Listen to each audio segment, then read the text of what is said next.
Hello everyone. कभी सोचा है कि हमारे चारों तरफ, हमारे हाथों पर, अरे हमारे अंदर भी एक पूरी की पूरी दुनिया है। एक ऐसी दुनिया जो हमें दिखती ही नहीं। आज हम उसी इनविजिबल वर्ल्ड की सैर करने वाले हैं। हम बात करेंगे माइक्रो ऑर्गेनिजम्स की। ये वो नन्हे नन्हे जीव हैं जो हमारे बेस्ट फ्रेंड्स भी हो सकते हैं और सबसे बड़े दुश्मन भी। तो चलिए शुरुआत एक सिंपल से सवाल से करते हैं। क्या आपको पता है कि आप अभी इस वक्त भी एक अनजान अदृश्य दुनिया से घिरे हुए हैं? एक ऐसी दुनिया जो इतनी छोटी है, इतनी टाइनी कि हमारी आंखें उसे देख ही नहीं सकती। Kind of fascinating, right? अच्छा, आपने कभी पुरानी ब्रेड पर ये हरे सफेद धब्बे देखे हैं?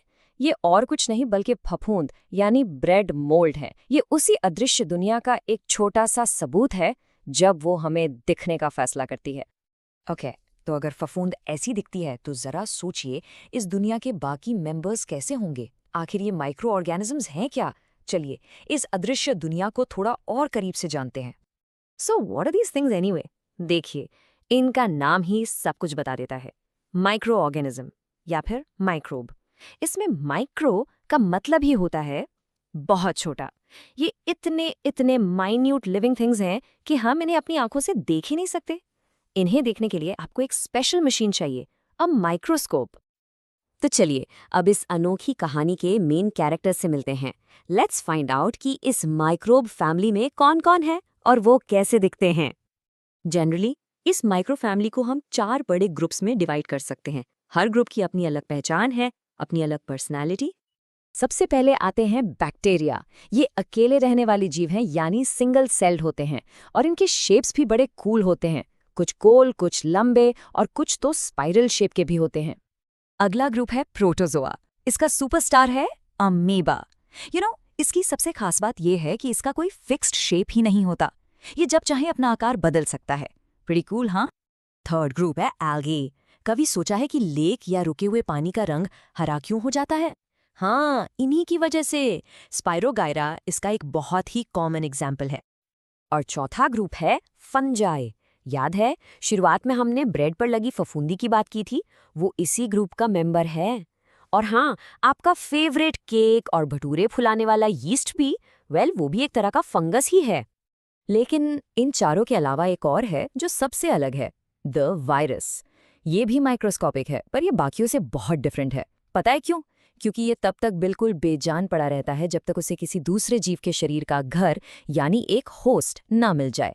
उस घर के अंदर जाकर ही ये जिंदा होता है और मल्टीप्लाई करता है।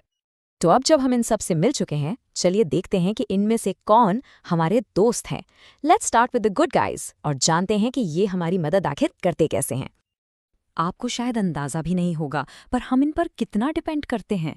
दूध से दही जमाने से लेकर आपकी फेवरेट ब्रेड और केक बनाने तक, कमर्शियल लेवल पर अल्कोहल और लाइफ सेविंग मेडिसिन्स बनाने तक, यहाँ तक कि ये हमारे एनवायरनमेंट को साफ रखते हैं और खेती के लिए जमीन को भी फर्टाइल बनाते हैं। They are literally everywhere. Let's take a simple example, bread.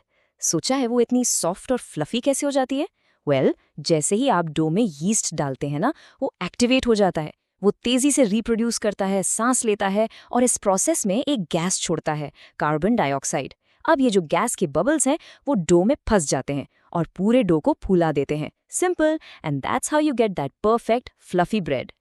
इस अमेजिंग प्रोसेस का एक स्पेशल नाम है फर्मेंटेशन।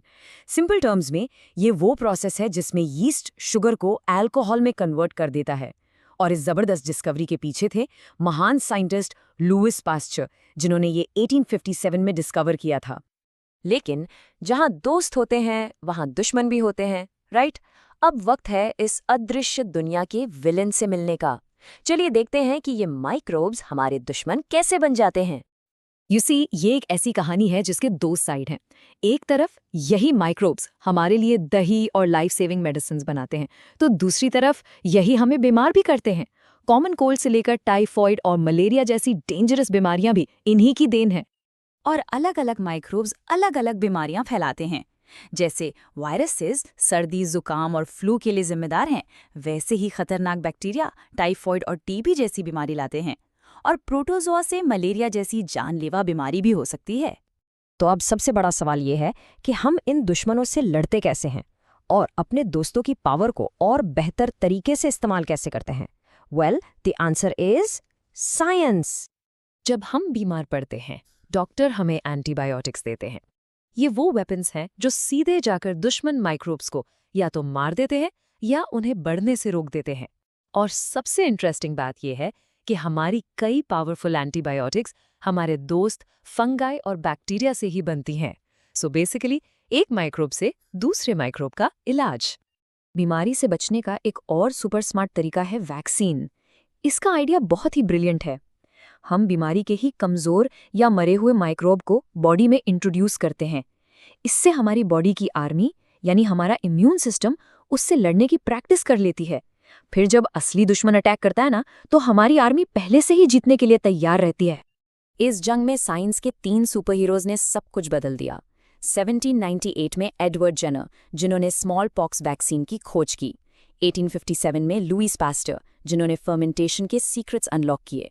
और 1929 में अलेक्जेंडर फ्लेमिंग, जिन्होंने दुनिया को पहली एंटीबायोटिक पेनिसिलिन दी। इनकी वजह से आज हम पहले से कहीं ज़्यादा सेफ हैं।